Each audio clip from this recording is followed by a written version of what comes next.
E aí galera, tudo certo? Professor Rafael de Filosofia, e nesse vídeo eu vou corrigir com vocês a lista dos filósofos contratualistas, a lista de exercício, né? Aí para vocês irem acompanhando comigo também, eu vou deixar ela de novo na descrição do vídeo, para vocês irem lendo junto comigo aí. Bom, eu abri o e-mail, vi que alguns alunos já enviaram para mim a lista, né? Teve bastante que acertou, então vamos lá, vamos conferir. Primeira pergunta. O contratualismo é uma escola de pensamento a partir da qual várias interpretações sobre a natureza humana e o surgimento das sociedades civis foram concebidas. Beleza. Para os contratualistas, o ser humano... Dois pontos. Então, alternativa A. Reparem que na pergunta está assim, para os contratualistas, no plural. Então, eles querem saber dos três, o ponto em que os três concordam. Né? Que três? Hobbes, Locke e Rousseau. Vamos lá, alternativa A. Era uma tábula rasa, pois nascia completamente desprovido de qualquer tipo de ideia ou consciência. Só quem pensava assim era o Locke. Então a gente já descarta, né? Porque a questão pede o que os três concordavam, né, sobre o ser humano. Alternativa B. Vivia em um estado de natureza anterior às organizações sociais ou políticas que tem hoje. Essa era certa. Né? Todos vão falar do estado de natureza e do contrato social que tirou o homem desse estado. A B era correta.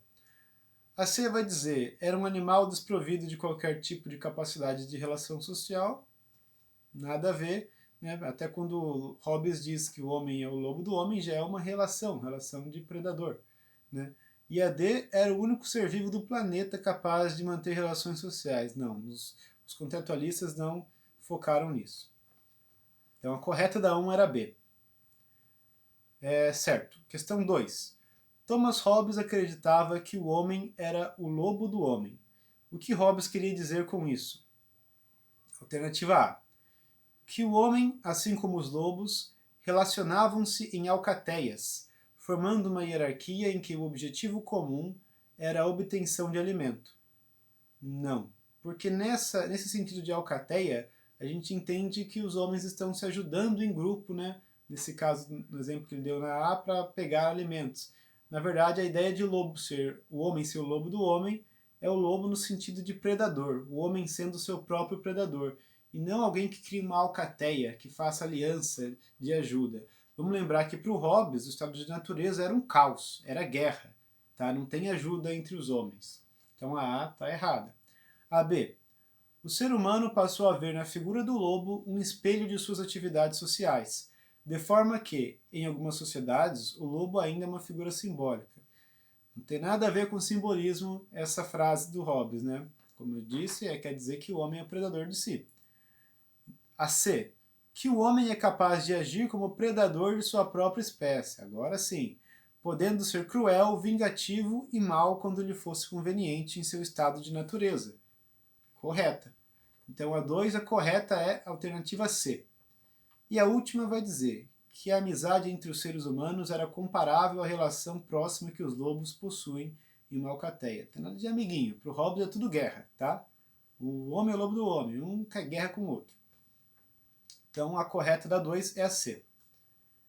Questão 3. John Locke acreditava que o homem era uma criatura naturalmente racional e social, com inclinação para o bem e um forte senso de amor ao próximo e empatia pela dor alheia.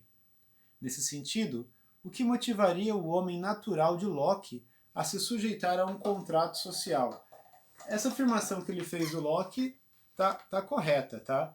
O homem nasce como uma tábula rasa para o Locke, mas ele aprende noções de empatia, né? Mas o Locke, desculpa, ele não vai nem concordar com Hobbes de que o homem é mau e nem com Rousseau de que o homem é bom. Para o Locke ele pode ser as duas coisas, tá? Ele nasce uma folha em branco, uma tábula rasa, mas ele aprende a ser as duas coisas, né? E sim, ele aprende a ser empático, ter empatia pelo outro. Então vamos lá. Alternativa A. O homem natural para Locke, apesar de irracional, não era invariavelmente bom. Certo. O amor próprio e o egoísmo ainda faziam parte de sua índole. Isso prejudicaria o estabelecimento de uma sociedade harmoniosa sem que houvesse uma entidade de mediação de conflitos. Está correta a A. Vamos ver as outras. B. O texto engana-se. O homem natural de Locke jamais se sujeitaria ao contrato social, já que as liberdades individuais do homem natural não seriam abandonadas. Não, a B está errada. O primeiro que o texto está certo, né? Ele já começa dizendo que o texto se engana. E por que está errada? Porque o Locke ele vai querer que o Estado assegure a liberdade do homem. Né? E aqui está dizendo que o homem já tem a liberdade natural e que não quer abrir mão. Não, quando o Estado garante a sua segurança, ele também tem que garantir a sua liberdade, né? O Estado do Locke, do contrato do Locke. Então a B está errada. Né? O homem precisa do contrato para ter sua liberdade garantida. Alternativa C. O contrato social implicava o abandono da selvageria e da barbárie em que o homem vivia. Selvageria e barbárie que o homem vivia, vocês têm que lembrar sempre do Hobbes. É para o Hobbes que antes do Estado era guerra, selvageria e barbárie. Tá? E a D. A perpetuação da paz natural que o ser humano e suas relações sociais proporcionavam no estado de natureza. Não é porque ele não concorda com Hobbes e que tudo é guerra, ele também não vai concordar de que tudo é paz no estado de natureza. Lembra, o Locke está no meio termo entre o Hobbes e o Rousseau. Hobbes, mal. Rousseau, bom. Locke, ele pode ser os dois. Não é nem um estado de guerra e nem uma paz natural. Tá? Tanto é que se houvesse paz natural, nem precisava do contrato social para assegurar a segurança e liberdade. Né? Então, a correta da 3 é a alternativa A. E a última questão, né? Última questão da Universidade Federal de Santa Maria. As universidades do Sul, galera, elas sempre pegam mais pesado em relação à filosofia. E se algum de vocês tem interesse em prestar vestibulares do Sul, vão ter que estudar bastante filosofia que eles pegam mais pesado. Vamos lá. Sem leis e sem Estado, você poderia fazer o que quisesse. Os outros também poderiam fazer com você o que quisessem. Esse é o estado de natureza descrito por Hobbes, que, vivendo durante as guerras civis britânicas de 1640 a 60, aprendeu em primeira mão como esse cenário poderia ser assustador. Sem uma autoridade soberana, não pode haver nenhuma segurança, nenhuma paz. Né? O texto do Hobbes. Beleza. Aí as questões são as seguintes. Considere as afirmações. Ele dá 3 afirmações. A gente tem que ver qual está correta e qual é falsa. A primeira. A argumentação hobbesiana em favor de uma autoridade soberana, instituída por um pacto, representa inequivocamente a defesa de um regime político monarquista. A 1 está certa. Lembra daquele esqueminha que eu fiz sobre os desejos, né?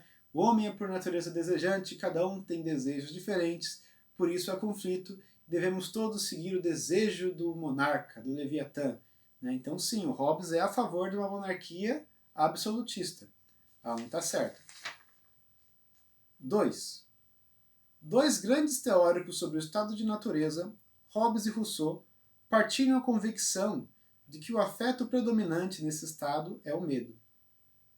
O Hobbes e o Rousseau, eles não partilham quase que nenhuma convicção aí do estado de natureza, né? Porque para o Rousseau é o estado do bom selvagem e para o Hobbes é o estado de guerra. Né? Então não, o medo, a convicção de que o afeto predominante nesse estado era o medo. O medo seria para o Hobbes, medo de ser atacado, né? Medo de que alguém invada o seu espaço, que alguém tire a sua vida. Para o Rousseau não, o estado de natureza era o estado do bom selvagem. Né? Então a 2 está errada. O Rousseau não partilha a mesma visão de Hobbes. Muito pelo contrário, né? No estado de natureza. E a terceira é: um traço comum da filosofia política moderna, e moderna aqui é a Idade Moderna, o período que a gente está estudando, é a idealização de um pacto que estabeleceria a passagem do estado de natureza para o estado de sociedade. Essa aqui dá para confundir. Por quê? Porque todos escreveram sobre a passagem do estado de natureza ao estado social, né, do pacto, né, do contrato social. Porém, olha como está escrita essa 3. Né? É a idealização de um pacto que estabeleceria como se eles estivessem idealizando um pacto que ainda não ocorreu. E não, o pacto já ocorreu. Né? Eles já vivem sobre um contrato social. Esses filósofos, quando eles estão escrevendo, eles já não estão no estado de natureza. Eles teorizam sobre o estado de natureza, como era antes, certo? E aqui está dando a entender que eles estão idealizando, escrevendo como seria o contrato perfeito para tirar a gente do estado de natureza. Então, na verdade, eles já saíram e a teoria deles é tentar entender como era antes e por que, que o homem quis fazer o contrato, certo?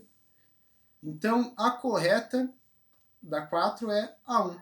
A alternativa A, que diz que apenas a 1 está correta.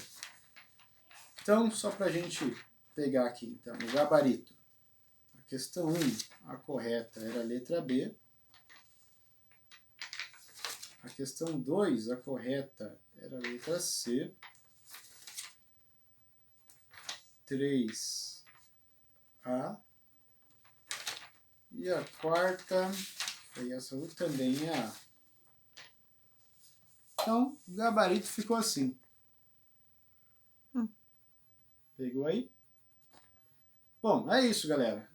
Feita a nossa correção. Se alguém tiver alguma dúvida sobre essas questões, pode escrever tanto no comentário aí do YouTube, ou também pode me mandar por e-mail lá no filosofia.quarentena@outlook.com. Beleza? Valeu!